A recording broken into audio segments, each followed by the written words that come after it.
అందరికీ నమస్కారం. తెలుగుదేశం పార్టీ కుటుంబ సభ్యులకు, టీడీపీ, జనసేన, బీజేపీ ఉమ్మడి కుటుంబ నాయకులకు, కార్యకర్తలకు, మహాశక్తి మహిళలకు, వీర మహిళలందరికీ కూడా మరి ధన్యవాదాలు తెలియజేస్తూ, రండి కథలు రండి, మహాశక్తి మహిళలు, వీర మహిళలు అందరూ కూడా మనం అందరం కూడా తెలుగుదేశం పార్టీ మన ప్రీతం నేత నారా చంద్రబాబు నాయుడు గారికి, అదేవిధంగా డిప్యూటీ సీఎం పవన్ కళ్యాణ్ గారికి ఇచ్చిన హామీలు నెరవేర్చినందుకు మనం అందరం కూడా కృతజ్ఞత తెలియజేయటానికి మరి సెప్టెంబర్ 2వ తేదీన సాయంత్రం 3 గంటలకు టౌన్ హాల్లో శ్రీశక్తి పథకం ఉచిత బస్సు ప్రయాణాన్ని కార్యక్రమాన్ని అక్కడ విజయవంతంగా చేయటానికి మహిళలందరూ కూడా ఈ కార్యక్రమానికి హాజరు కావాలి. అదేవిధంగా ఉమ్మడి కుటుంబం ఏర్పడిన తర్వాత ఇచ్చిన హామీలన్నీ నెరవేరుస్తూ ముందుకెళ్తున్న నారా చంద్రబాబు నాయుడు గారికి, పవన్ కళ్యాణ్ గారికి మనం అందరం కూడా ధన్యవాదాలు తెలియజేయాలి. అదేవిధంగా నారా చంద్రబాబు నాయుడు గారు మరి ఏదైతే జగన్మోహన్ రెడ్డి ఒక్కసారి ముఖ్యమంత్రి అయిన తర్వాత 2,000 రూపాయల పెన్షన్ని 3,000 చేయడానికి 5 ఏళ్ళు పట్టింది.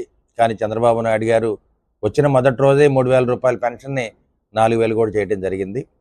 అదేవిధంగా దివ్యాంగులు కూడా 3,000ని 6,000 రూపాయలు చేయడం జరిగింది. అదేవిధంగా ఎవరైతే 100% బెడ్ రిడెన్ పేషెంట్స్ ఉన్నారో వాళ్ళందరికీ కూడా 15,000 రూపాయలు పెన్షన్ ఇవ్వడం జరుగుతుంది.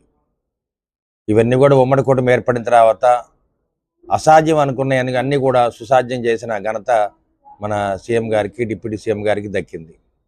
అదేవిధంగా కిడ్నీ వ్యాధిగ్రస్తులకి, పక్షవాతం వచ్చిన పేషెంట్లకు కూడా నెల 10,000 రూపాయల పెన్షన్ ఇవ్వడం జరుగుతుంది.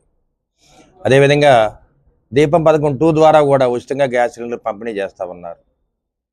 అదేవిధంగా అన్నదాత సుఖీభవ అనే కార్యక్రమాన్ని చేపట్టి ప్రతి రైతుకి 7,000 రూపాయలు బ్యాంక్ అకౌంట్లో వేయటం జరిగింది. ఇవాళ చూస్తే ఉచిత బస్సు ప్రయాణాన్ని ప్రతి మహిళ ఎంత దూరమైనా ప్రయాణం చేయొచ్చు రాష్ట్రం మొత్తం మీద. ఎక్కడి నుంచైనా కానీ మీరు తిరుపతి వెళ్ళొచ్చు, వైజాగ్ వెళ్ళొచ్చు. అన్ని బస్సులు కూడా ఉచితంగా మహిళలు ప్రయాణం చేయడానికి వీలు కల్పించిన ఘనత మన ప్రీతం నేత నారా చంద్రబాబు నాయుడు గారు, పవన్ కళ్యాణ్ గారిది. అదేవిధంగా ఇవాళ చూస్తే తల్లికి వందనం ప్రతి మహిళ తల్లి అకౌంట్లోకి 13,000 రూపాయలు బ్యాంకులో డిపాజిట్ చేయడం జరిగింది. దాదాపు 10,000 రూపాయలు బ్యాంకుల్లో డిపాజిట్ చేసాం తల్లికి వందనం ప్రోగ్రాంలో. అంటే పిల్లలు బాగా చదువుకోవాలి, తల్లులు సంతోషంగా ఉండాలి, పిల్లల్ని బడికి పంపించి బాగా చదివించాలనే కార్యక్రమాన్ని మొదలుపెట్టి ఇంట్లో పిల్లలు ఎంతమంది ఉన్నా కానీ, ఒకళ్ళున్నా, 2 ఉన్నా, 3 ఉన్నా, 4 ఉన్నా, 5 ఉన్నా, 6 ఉన్నా, 7 ఉన్నా కానీ అందరికి కూడా